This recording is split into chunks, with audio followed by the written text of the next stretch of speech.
sveiki atvykę į istorinį atvejį. Plaukimas šiais metais atidaro mamą apdovanojimus. Pati kitokio lygio, ne? Labas vakaras. LTU Aquatics geriausio apdovanojimai 2025 prasideda čia. O taip.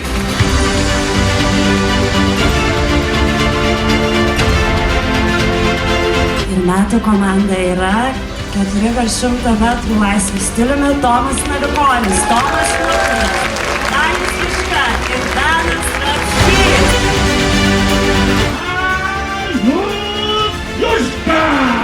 Kalbėjom apie tuos 3 auksus ir 1 sidabrą, 30 minučių.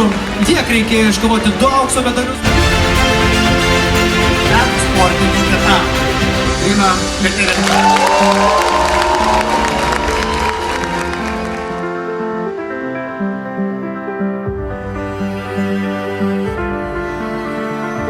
Prašyčiau labai kiekvienas iš jūsų garsiai paploti visiems.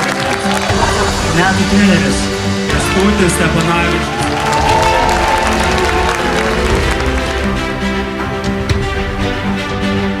Metų trenerė, Panevėžio meistriškumo centro trenerė išugdžiusi daugybę sportininkų.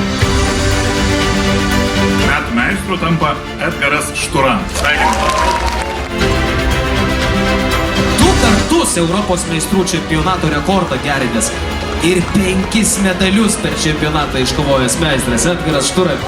Europos meistrių čempionė Aušra Razgūnė. Metų iniciatyva. Juneta Krylovaitė. Juneta Krylovaitė.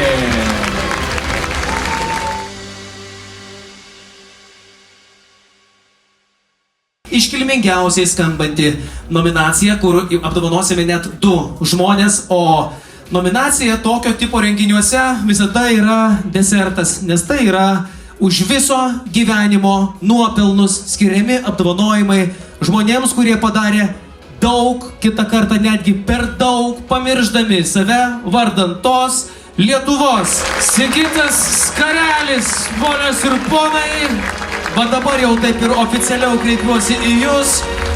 Dar kart pasveikinkit Lietuvos plaukimo legendą.